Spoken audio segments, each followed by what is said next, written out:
ang hinihingi nilang porsyento ay hindi bababa sa 10% at umaabot pa sa 25% na naging kondisyon upang hindi maipit ang implementasyon ng kontrata.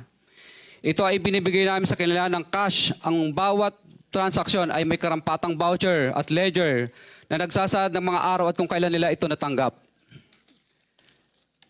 Ilan sa kanila ay sina Terence Calatrava, former Undersecretary of Office of the Presidential Assistant of the Visayas of the Philippines, Kong Roman Romulo of Pasig City, Kong Jojo Ang of Uswag Ilonggo Party List, Congressman Patrick Michael Vargas of Quezon City, Kong Juan Carlos Arjo Aitaide of Quezon City, Nicanor Nicky Briones of AGA Party List, Congressman Marcelino Marcy Teodoro of Marikina, Congressman Florida Robes of San Jose del Monte, Bulacan, Congressman Leandro Jesus Madroño of Romblon, Congressman Benjamin Benji Agarao Jr., Congressman Florencio Gabriel Bemnoel of Anwaray Party List, Kong Leo de Ode Tariela of Occidental Mindoro, Congressman Reynan Arrogancia of Quezon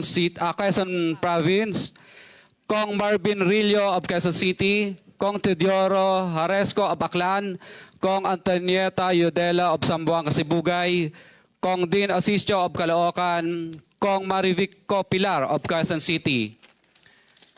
21. Mayroon ding mga kinatawa ng ilang politiko na nakikipagtakbo sa amin upang manghingi ng porsyento kapalit ng mga porsyento ng mga proyekto. Ang mga porsyentong ito ay 25% ay ipinipilit sa amin bilang karaniwang kalakaran na wala akong kakainang tanggihan. Ilan sa kanila ay sina Regional Director Eduardo Virgilio of DPW's Region 5, Director Ramon Ariola III of Unified Management UPMO, District Engineer Henry Alcantara, DPW's Bulacan First, Undersecretary Robert Bernardo, District Engineer Aristotle Ramos of DPW's Metro First, Pasig City, District Engineer Manny Bulusan of DPW's North Manila Deo, District Engineer Edgardo C. Pingol of DPW's Bulacan Subdeo, District Engineer Michael Rosaria of DPW's Quezon Second Deo. Karamihan sa mga kawani ng DPWs na nabanggit sa itaas ay paulit-ulit na binabanggit ang delivery ng pera ay para sa kay Saldico na dapat at least 25%. Si Kong Marvin Rillo naman ay ilang beses na binabanggit ang pangalan ni Speaker Martin Romualdez bilang kanyang malapit na kaibigan. 25.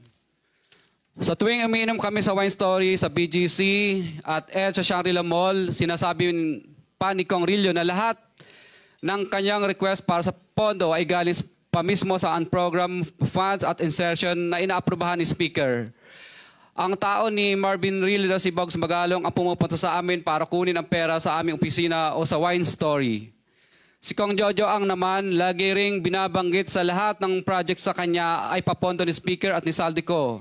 Mataas ang hinihingi sa project, dagdag pa niya, hindi naman lahat ng pera ay para sa kanya, kundi para kay Speaker at kay Saldico. Sa lungsod ng Pasig naman, lumapit sa akin ang DPW's project engineer na si Angelita Garucha para kolektahin ang parte ni Kong Roman Romulo sa flood control projects noong 2022. 28, number 28. Pagdating ng 2025, si District Engineer Aristotle Ramos ang sumunod na nagpakilala na bagman ni Kong Roman Romulo kung saan 30% ang kanyang hiningi ay para kay Kong Roman Romulo. Sinabihan ko kay D.E. Ramos na masyado namang mataas, ngunit sinabi niya na walang magagawa dito dahil pondo ito galing sa unprogrammed funds at insertion galing sa taas. Sa ilang pagkakataon, ang mga politiko na personal na inabutan ng halaga ayon sa hinihingi nilang porsyento mula sa proyekto.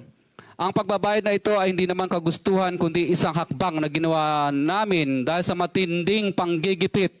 Ilan sa kanila ay sina Kong Antonieta Yudela kasama ang kanyang asawa, Kong Marvin Rillo of Quezon City, Kong Nicky Briones of AGA Party List, Arturo N. Ataide, ama ni Kong Arjo Ataide, Kong Florencio Gabriel Bemnoel of Anwaray Party List, Kong Leandro Jesus Madroño of Romblon, Kong Benjamin Benji Agarao Jr.,